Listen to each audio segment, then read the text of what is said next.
Nicodemus is struggling with what it means to trust, to have faith in God. He's an explorer, a searcher, much like many people today, especially young people, who have an experience of something stirring in their hearts, of wanting to be a part of and believing something much bigger than their lives, and yet it is unfocused at times. And so in this passage and in the readings that we have today, we have an idea, a better idea of what it means to have trust and faith in God. The first thing we notice is that God is one who is always active. The people, as we heard in the reading from Numbers, even though they had been saved by the exodus of going through the waters in the Red Sea as they parted, they had a very short memory. They're hungry, they're thirsty, they don't like the food that they have, and so they long for the days when they were in slavery in Egypt, thinking that they can idealize that. And they've forgotten that God continues to work in his life. The works of the Lord are to be remembered, as we said in the psalm. And so the first thing that we are called to have is a faith in a living God, a God who's very much alive, to the point that God was able to adjust his plan of salvation by calling for his Son to come into the world. In many ways, the incarnation, the sending of his Son into the world to take on our flesh, is kind of like in football imagery, God calling an audible. He changed in order for salvation to come to human beings. God sent his Son because he is the living God. That is the kind of understanding we need to have of God as well. Rather than thinking as though God's actions were in the past or in a moment of time that has passed by us, God is present now. Jesus is present now. But we also see this image of Jesus telling Nicodemus, just like the people in the desert who were bitten by the serpents needed to look at the Son of Man and hold him up as the one that they look at, much like that serpent on a pole, so Jesus was on a cross. Because that represents the great fears that we have in life.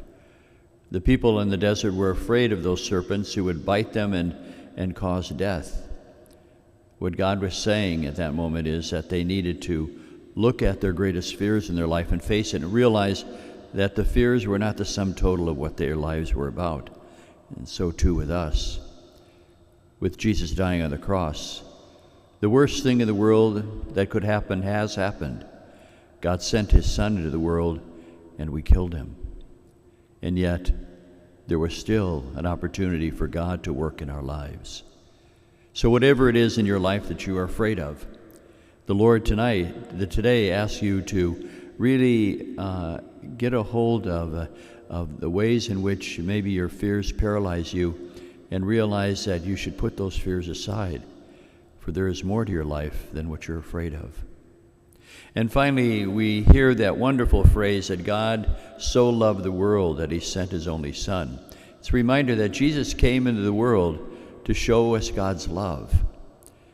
One of my first experiences as a priest was going to a home where there was an accident, and an only son died in an accident at home.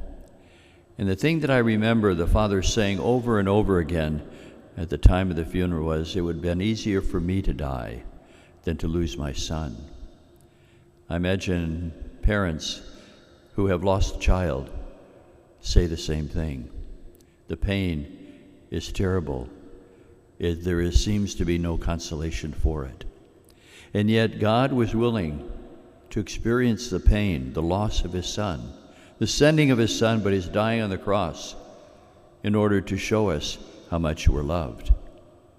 It is when we believe that we are saved, Jesus tells us. So today, like Nicodemus, we're called to a higher level of believing, a faith and trust in God, one that accepts, acknowledges, and embraces the fact that God is the living God who's present in our life, but also a God who wipes away and casts out the fears in our hearts that paralyze us, but also a God who loves us so much that he gave us his only Son. That is what we celebrate today with Nicodemus, a call to a deeper kind of faith, a faith that will allow us to take up the challenges of life each day because we know that God is with us. He casts out our fears, and he loves us to the point of giving us his own Son.